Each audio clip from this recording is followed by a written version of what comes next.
नमस्कार, जय हिंद, वंदे मातरम। आप सभी विद्यार्थियों का स्वागत है आपके अपने यूट्यूब प्लेटफॉर्म उदय एजुकेशन में। विद्यार्थियों, आज के इस वीडियो में लेके आया हूँ कक्षा 9वीं का स्वास्थ्य एवं शारीरिक शिक्षा का पेपर, जो कि आने वाले अर्धवार्षिक परीक्षा की दृष्टि से वेरी मोस्ट इम्पोर्टेंट रहने वाला है। तो विद्यार्थियों, इस प्रश्न पत्र को अंत तक देखिएगा, इसे ज़्यादा शेयर और लाइक कर दीजिएगा। आप कमेंट करके बताइए कि आप इस वीडियो को कहाँ से देख रहे हैं। चलिए आज के इस प्रश्न पत्र की शुरुआत करते हैं। पहला प्रश्न है 13 से 18 वर्ष तक की अवस्था को कहा जाता है। तो विद्यार्थियों, इसे किशोरावस्था कहते हैं। दूसरा प्रश्न है स्वस्थ शरीर में स्वस्थ आत्मा निवास करती है। ये किसने कहा है? तो ये स्वामी विवेकानंद ने कहा है, लेकिन अपने ऑप्शन में नहीं है। तो ऐसा कथन है अरस्तु ने भी कहा था। तो ऑप्शन अ इसका सही आंसर रहेगा। तीसरा प्रश्न है स्कर्वी रोग किस विटामिन की कमी से होता है? तो स्कर्वी रोग विटामिन सी की कमी से होता है। फिर उसके बाद में अगला प्रश्न है कृत्रिम श्वास की विधियाँ कौन कौन सी हैं?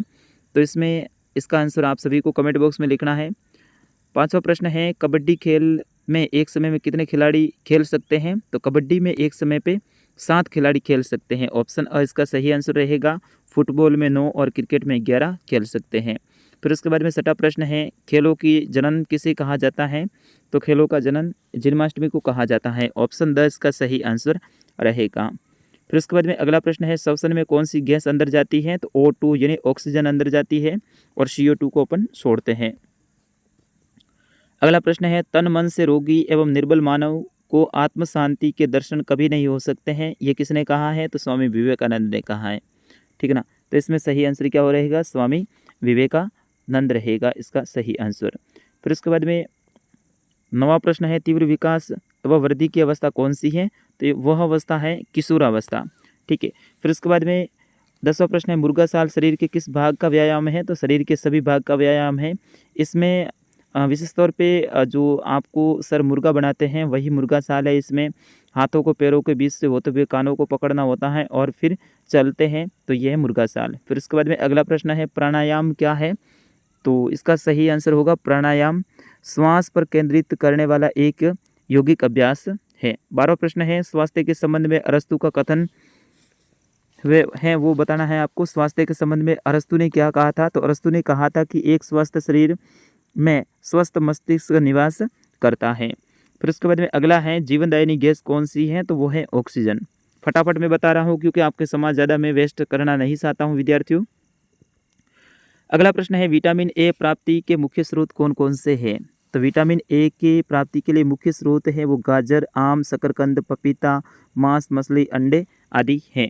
फिर उसके बाद में अगला प्रश्न है नक्सीर किसे कहते हैं? तो नाक से खून निकलना नक्सीर कहलाता है। विशेष तौर पे गर्मियों के दिनों में जो होता है अपन मारवाड़ी भाषा में से नाकोरी भी कहते हैं, तो ये इसको ही नक्सीर कहा जाता है। अगला है समस्त खेलों की जननी किसे कहा जाता है? तो समस्त खेलों की जननी है वो जन्माष्टमी को कहा जाता है। शारीरिक शिक्षा के उद्देश्य है वो आपको बताने हैं। शारीरिक, मानसिक और बौद्धिक विकास होता है। इसके साथ ही स्वास्थ्य के प्रति व्यक्ति को जागरूक करना इसका मुख्य उद्देश्य भी है। 18वां प्रश्न है किशोरावस्था की विशेषता लिखनी है। तो किशोरावस्था में शरीर तीव्र बढ़ता है। किशोरावस्था है वो 13 से 18 वर्ष के मध्य में होती है। इसमें व्यक्ति के आवाज़ में बदलाव आता है। इस तरह से आप इसमें लिख सकते हैं। फिर उसके बाद में योग को परिभाषित करना है, यानी योग किसे कहते हैं? तो योग एक आध्यात्मिक अनुशासन है जो कि मन, शरीर और बीच में सामंजस्य स्थापित करके ध्यान केंद्रित करता है। योग शब्द संस्कृत के युज शब्द से बना है जिसका अर्थ होता है जोड़ना। स्वास्थ्य का मानव के जीवन में क्या महत्व है वो आपको बताना है। आगे के प्रश्न आपको याद करने हैं। प्राथमिक चिकित्सा क्या है? अवधारणा स्पष्ट करनी है। 22वां सामान्य खेल व साधन के खेलों में अंतर स्पष्ट करना है। 23वां प्रश्न है तार गोला यानी हैमर थ्रो फेंक विधि है उनके बारे में लिखना है। अगर ये नहीं आता तो खो खो खेल का ऐतिहासिक विकास वो आपको लिखना है। 24वां प्रश्न है कर्तव्य क्या है? इसकी किन्हीं 2 क्रियाओं का वर्णन करना है। अथवा ऑप्शन रहेगा शारीरिक दक्षता परीक्षण क्यों आवश्यक है। तो विद्यार्थियों, इस तरह से ये कक्षा 9वीं का पूरा मैंने पेपर आपको बता दिया। उत्तर सहित स्वास्थ्य एवं शारीरिक शिक्षा का पेपर। कल सुबह में फुल सॉल्यूशन के साथ में एक और पेपर अपलोड करने वाला हूँ, उस पेपर को आप देख लीजिए। बिल्कुल इन पेपरों से एक भी प्रश्न आपके बार नहीं आने वाला है। तो विद्यार्थियों, अभी तक आपने चैनल को सब्सक्राइब नहीं किया है तो सब्सक्राइब करके रख लीजिएगा। पूरी की पूरी मैं अर्धवार्षिक के पेपर डालने वाला हूँ, अच्छे से तैयारी आपकी करवाने वाला हूँ और ऐसे ही पेपर आपको हमेशा मिलते रहेंगे। तो फिलहाल इस वीडियो में इतना ही। मिलते हैं अगले वीडियो में, तब तक के लिए मुझे अनुमति दीजिए। नमस्कार, जय हिंद, वंदे मातरम।